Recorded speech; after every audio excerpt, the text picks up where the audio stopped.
যদি আপনি থাকেন, যদি দীর্ঘদিন পরে যান, দেখতে ইচ্ছে হবে সেখানকার একটা গাছ কেমন আছে সেটাও দেখতে মন চাবে। স্বাভাবিকভাবে আর মানুষের প্রতি একটা ভালোবাসা থাকে, বন্ধন থাকে, হৃদয়ের বন্ধন। সেটা আমার একটা সুযোগ হয়েছে আপনাদের সাথে আবার মিলতে, কথা বলতে, এই জন্য আমার খুব ভালো লাগছে।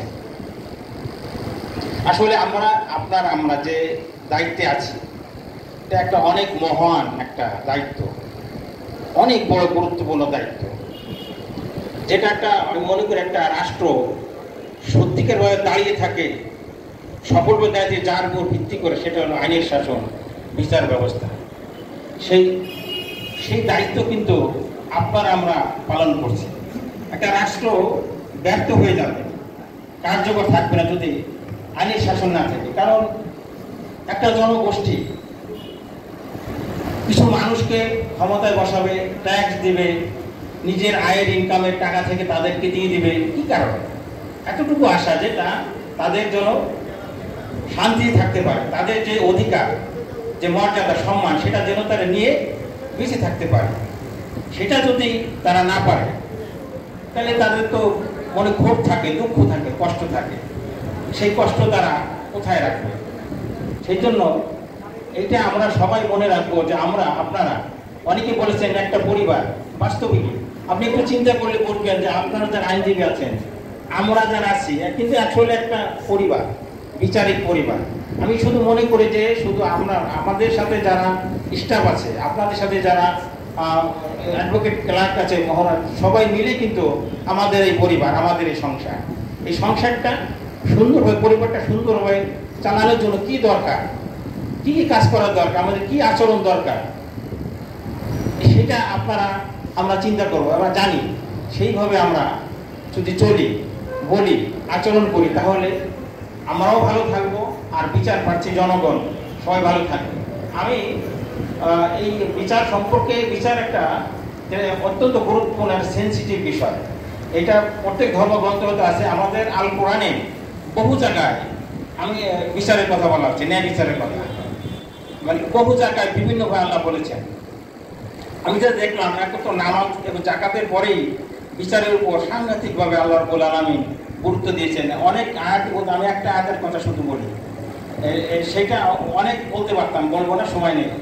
সেটা আমরা গাইডলাইন হিসেবে নিতে পারি। আল্লাহ রাব্বুল আলামিন সূরা নেসা 58 নম্বর আয়াতে বলেছেন, ইন্নাল্লাহা ইয়ামুরুকুম আন তু'আদ্দুল আমানাতি ইলা আহলিহা ওয়া ইযা হাকামতুম বাইনান নাস আন তাহকুমু বিল আদল ইন্নাল্লাহা নি'মা ইয়াইযুকুম বিহি ইন্নাল্লাহা কানা সামিয়াম বাসীরা। একটু চিন্তা, আল্লাহ বলেছেন তোমরা, আল্লাহ হুকুম দিচ্ছেন, নির্দেশ দিচ্ছেন যে তোমরা আমানত তার মালিককে ফেরত দিয়ে দাও, আর যখন তোমরা বিচার করবা, ন্যায় বিচার করবা।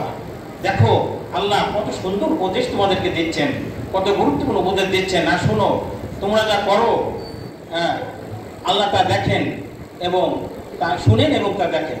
এখানে একটা জিনিস বিশ্লেষণ করি, যে আয়াতে আল্লাহ বলেছেন যে তোমরা আমানত তার মালিককে ফেরত, অর্থাৎ তার মালিককে তার যে অধিকার সেটা ফেরত দিতে হবে। ওই একই আয়াতে আল্লাহ বলেছেন যে তোমরা যখন বিচার করবা সমাজে, তখন ন্যায় বিচার করবা। এর অর্থ হইল এই ন্যায় বিচারটা একটা আমানত, বিচার করাটা একটা আমানত। এই জন্য একই আয়াতে বলেছেন। শুধু এতটুকু বলেননি, আল্লাহ আরো সতর্ক বলেছেন, দেখো আল্লাহ তোমাদের কত সুন্দর উপদেশ দিচ্ছেন।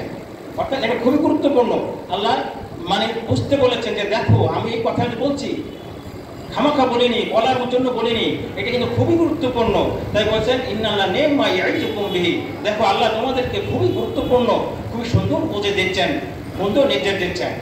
আর শোনো, আল্লাহ এটা দেখেন, সব তো তোমার কথা শুনছেন এবং দেখছেন।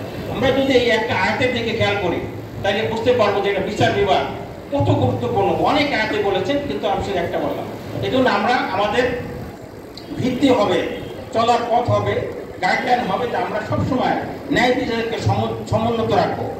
এটা আপনাদের, আমাদের সবারই দাবি, সবারই কমিটমেন্ট, সবারই আকাঙ্ক্ষা। এখন এটা করার জন্য কি করা দরকার, কি কি অনিয়ম আমাদের মধ্যে আছে, সেটা খুঁজে বের করতে আপনারা বেশ কিছু। কারণ একটা কথা বলি যে কোনো মানুষই কিন্তু কমপ্লিট না, মানে পূর্ণাঙ্গ না। মানুষের মধ্যে ভুল ভ্রান্তি থাকে, দৃষ্টিভঙ্গির পার্থক্য থাকে। মানে আপনি যে আইনটা, যে ঘটনাটা যেভাবে দেখছেন, যে বুঝছেন, যে অনুধাবন করছেন, আমি হয়তো ব্যর্থ হয়েছি, ওইভাবে বুঝতে পারিনি, আমি হয়তো অন্যভাবে দেখছি, অন্য দৃষ্টিকোণ দেখছি, তাই আমার কথাটা, আমার সিদ্ধান্তটা একটু অন্যরকম হচ্ছে। আবার আচরণগত মানুষ কিন্তু এক না, কারো আচরণ দেখবেন একটু ডুড়ু, কেউ একটু নরম, ঠিক কিনা? এইটা কিন্তু আল্লাহর সৃষ্টির রহস্য।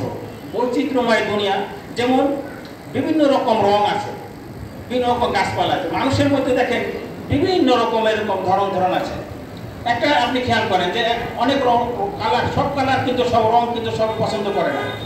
একটা মানুষ যদি দেখেন টুপি মাথায় দিয়ে আসে, লাল পাজামা, লাল জামা পরে, তা আপনি মনে করবেন কি এটা একটা চয়েস হলো, কি পোশাক পরেছে এটা হুজুর, লাল টুপি লাল পাজামা।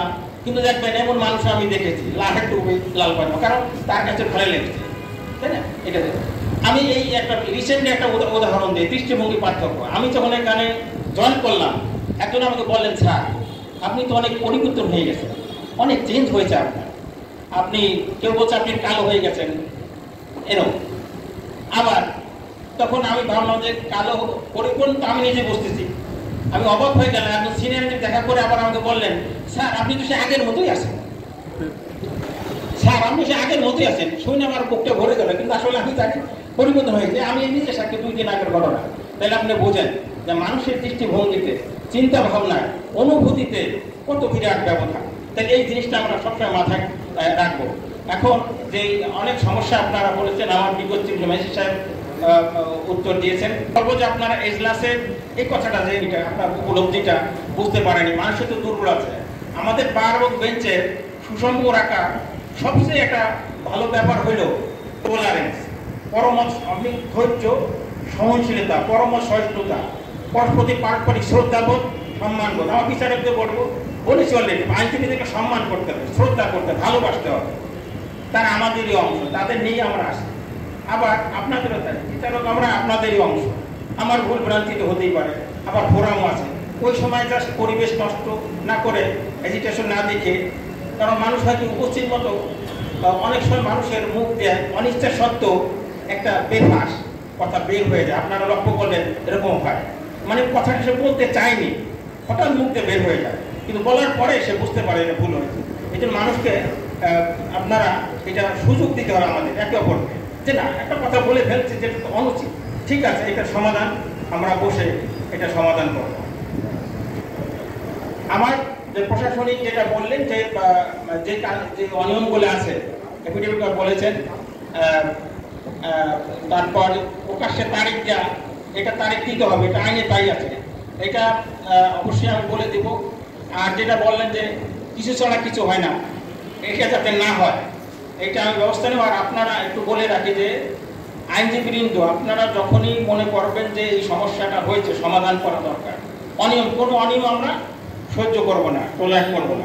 আমরা চাই যে বৈষম্য বিরোধী আন্দোলন যেটা, যে আকাঙ্ক্ষা নিয়ে হয়েছে, হ্যাঁ, তাদের দেখেন তাদের যে বৈষম্য, মানুষের সাথে বৈষম্য না করি, এই জন্য আমরা ওই ধারাবাহিক বজায় রেখে কোনো রকম অনিয়ম যাতে না থাকে, যাতে শান্তিপূর্ণ সমাজ, শান্তিপূর্ণ আদালতের আঙ্গন আমরা গড়ে তুলতে পারি, আপনাদের এবং আমাদের উভয়ের এই প্রচেষ্টা থাকবে। যে কোনো সমস্যা হইলে আমার সাথে আপনারা দেখা করবেন, সেই বারের প্রতিনিধি হয়ে কিংবা সিনিয়র আইনজীবী বিরুদ্ধে আছেন, আর দেখা করে সমস্যাটা বলবেন। কোনো রকম দুর্নীতি যেভাবেই হোক কোনোভাবে সহ্য করা দরকার।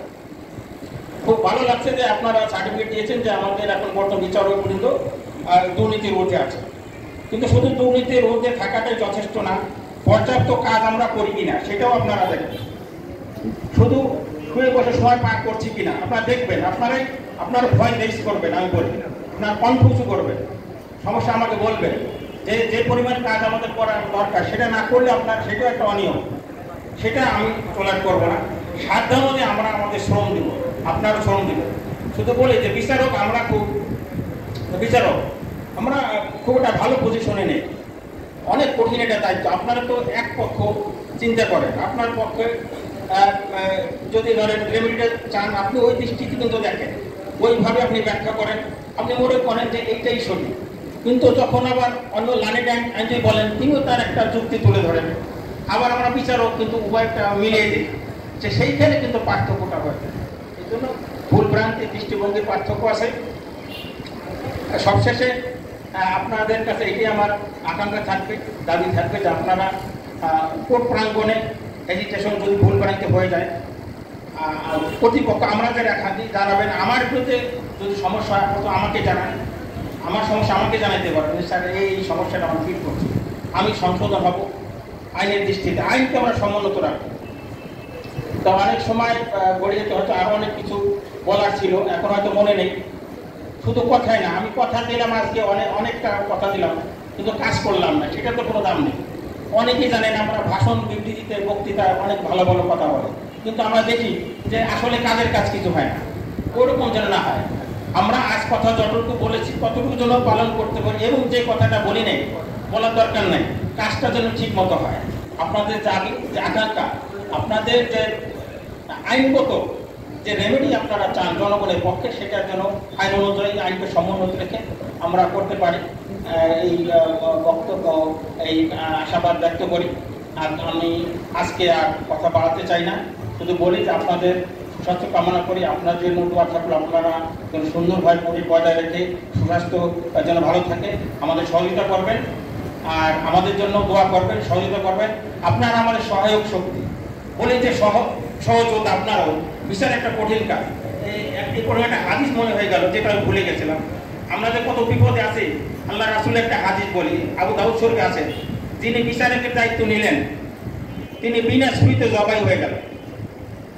বিচারকের দায়িত্ব যে নিয়েছেন তিনি বিনা ছুরিতে জবাই হয়ে গেলেন। তা জবাই হয়ে গেল ছুরিতে, কিন্তু সেই ছুরি দেখা গেল না। অর্থাৎ আমরা বিচারকরা খুবই ডেঞ্জারাস পজিশনে আছে, খুবই গুরুতর, মানে যে ভালনারেবল পজিশন বলতে পারো। অর্থাৎ আমরা এই বিচার কাজটা যে খুবই জটিল কঠিন, এই কথাই রাসূল হাদিসে বোঝাইছেন যে একটা সহজ জিনিস না। আমরা মাথা পেতে যেহেতু নিয়েছি, আমরা প্রাণ চেষ্টা করব, আপনারা আমাদের সহযোগিতা করবেন। সবাইকে ধন্যবাদ জানাচ্ছি এবং আপনার সুস্বাস্থ্য কামনা করে আমার কথা এখানে শেষ করছি। আসসালামু আলাইকুম। ধন্যবাদ স্যারকে এত সুন্দর দিক নির্দেশনামূলক এবং জ্ঞানবর্ধক বক্তব্য প্রদানের জন্য। অনুষ্ঠানের এ পর্যায়ে